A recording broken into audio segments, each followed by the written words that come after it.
Bismillahirrahmanirrahim. Assalamualaikum warahmatullahi wabarakatuh. Waalaikumsalam warahmatullahi wabarakatuh. Alhamdulillah hari ini kita bisa berkumpul di kelas ini melanjutkan materi perkuliahan kita yang kemarin ya. Ini adalah pertemuan kedua sesuai dengan RPS. Kita akan membahas kombinasi bisnis. Sebelum Ibu masuk ke perkuliahan, Ibu menjelaskan sedikit, mengulas sedikit mengenai moderasi beragama. Kenapa sih kita penting banget harus menerapkan moderasi beragama? Melihat kondisi sekarang ini, apalagi Indonesia memiliki banyak sekali suku dan keragaman agama, sehingga menjadi sangat penting bahwa kita memiliki sikap toleransi antar umat beragama untuk mendukung Indonesia Emas 2045. Kita harus optimis ya, di 2045 Indonesia menjadi negara maju dengan kita membantu menjalankan moderasi beragama. Oke, lanjut di materi kedua, kombinasi bisnis. Oh ya, tugas minggu lalu apakah sudah dikumpulkan di e-learning? Oke, kita lanjut ke kombinasi bisnis. Jadi tujuan pembelajaran kita hari ini ada 4 ya teman-teman. Yang pertama menjelaskan tujuan dan apa sih motivasi dari kombinasi bisnis. Yang kedua menjelaskan konsep pengendalian dan kombinasi bisnis. Yang ketiga menerapkan pencatatan dan pengukuran transaksi kombinasi bisnis. Dan yang terakhir menerapkan penyajian dan pengungkapan kombinasi bisnis. Nanti apabila ada yang mau bertanya silakan angkat tangannya ya. Oke teman-teman, kombinasi bisnis adalah penggabungan antara satu entitas dan entitas lainnya. Jadi dalam kombinasi bisnis minimal harus ada 2 entitas yang bergabung. Entitas itu perusahaan. Jadi apa sih sebenarnya yang melatar belakangi suatu perusahaan menjalankan kombinasi bisnis? Yang pertama, perusahaan ingin menjadi besar. Ya, jadi pertumbuhan perusahaan itu bisa dengan cepat apabila dia melakukan kombinasi bisnis, yaitu menggabungkan antara perusahaan satu dan perusahaan yang lainnya. Seperti itu. Nah, pertumbuhan perusahaan sendiri itu dibagi menjadi 2. Yang pertama, pertumbuhan secara organik dan pertumbuhan anorganik. Pertumbuhan organik itu tentu saja pertumbuhan hasil dari mereka menjual barang, mendistribusikan, memasarkan, dan sebagainya. Itu dari perusahaan mereka sendiri. Nah, kemudian ada yang namanya pertumbuhan anorganik. Pertumbuhan anorganik ini berbeda dengan yang organik. Kalau anorganik ini caranya adalah dengan mengkombinasi bisnis, menggabungkan perusahaan yang satu dan perusahaan yang lainnya sehingga percepatan bisnis mereka akan lebih cepat dibandingkan dengan organik.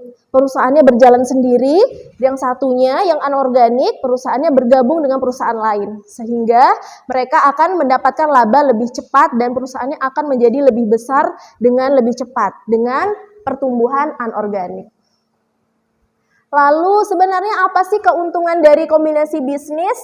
Yang pastinya itu akan diperoleh imbal hasil yang lebih besar kepada para investor. Investor di sini adalah para pemegang saham. Ya, jadi tentunya para investor ini ingin mendapatkan imbal hasil dari investasinya lebih besar. Nah, kalau investor investasikan dananya di perusahaan yang menggabungkan bisnisnya antara satu entitas dan entitas lainnya, maka pengembalian dana investasinya akan lebih cepat dan lebih besar dibandingkan dia hanya invest di satu perusahaan yang dia berdiri sendiri, tidak melakukan kombinasi bisnis. Seperti itu.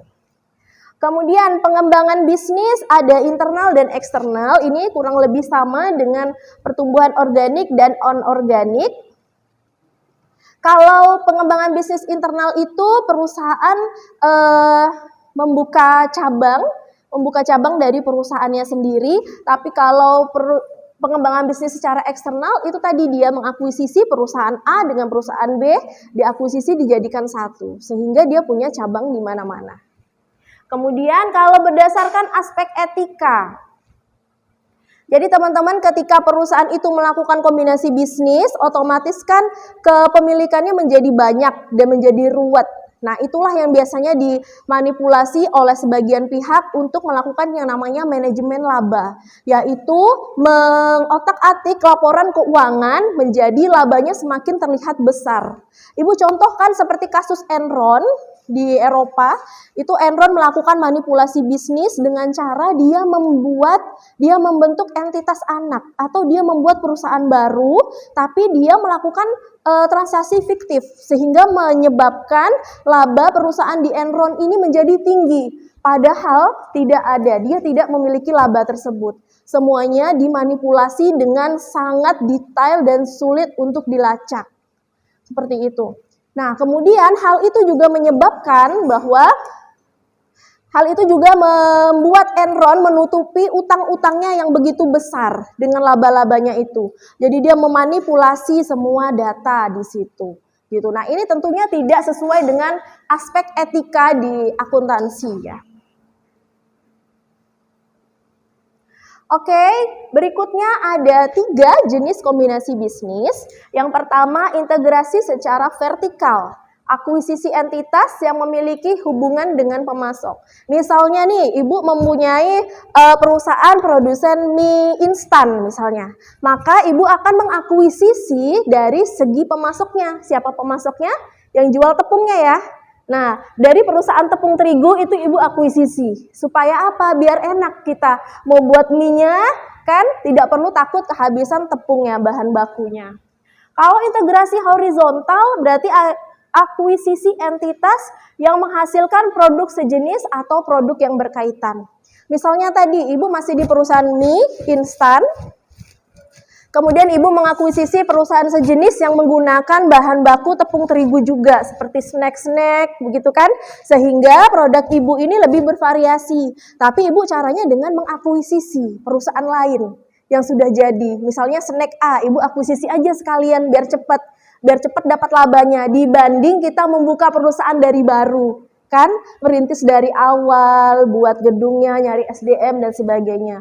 Maka jika suatu perusahaan ingin mendapatkan laba yang lebih optimal dan cepat, itu caranya dengan cara mengakuisisi perusahaan yang udah jadi, gitu. Membeli perusahaan yang udah jadi.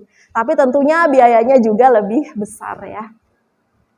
Kemudian ada kombinasi bisnis yang berbentuk konglomerasi.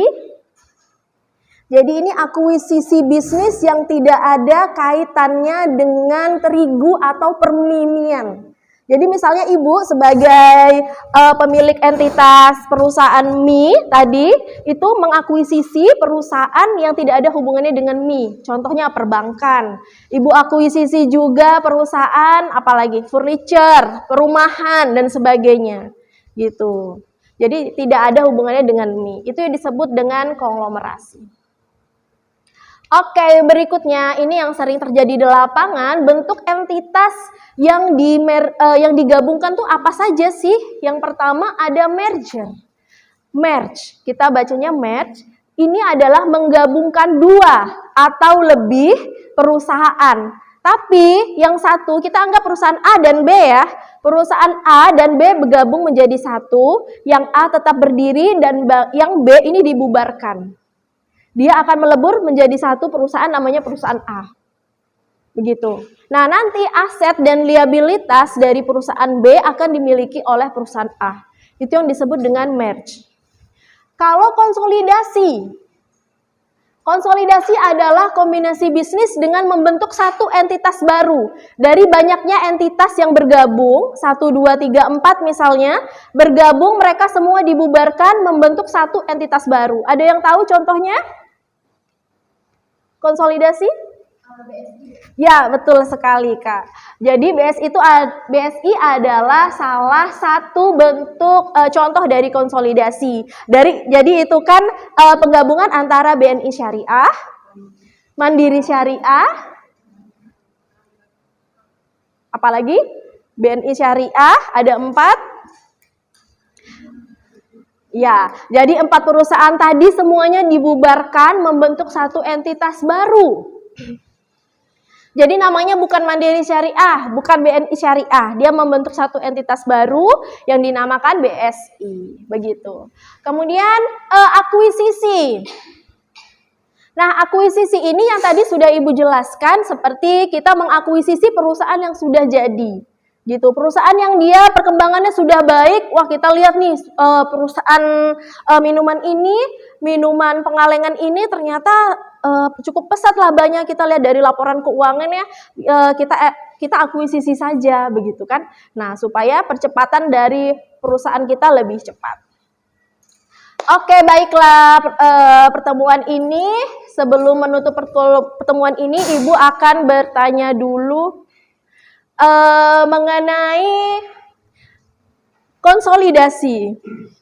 Oke, ada yang tahu tadi, masih ingat konsolidasi itu apa? Contohnya, tadi apa Kak contohnya? Konsolidasi? Bank? BSI. Tadi contohnya seperti BSI ya. Oke. Berikutnya teman-teman, Ibu akan membentuk kalian dalam 5 kelompok yang nanti akan ditentukan oleh PJ-nya. Silahkan nanti ditentukan 5 kelompok untuk kalian mengerjakan tugas. Tugasnya sudah Ibu upload di e-learning. Nanti pengumpulannya Ibu tunggu selama 1 minggu ya. Jadi ingat, nanti tugasnya kalian diskusikan, kalian catat di kertas folio, kemudian di-scan, dikumpulkan di e-learning, dan ingat tidak boleh terlambat. Oke, begitu saja dari Ibu. Terima kasih atas partisipasi dan antusiasnya hari ini. Terima kasih. Assalamualaikum warahmatullahi wabarakatuh. Waalaikumsalam warahmatullahi wabarakatuh. Ibu. Ya, sama-sama.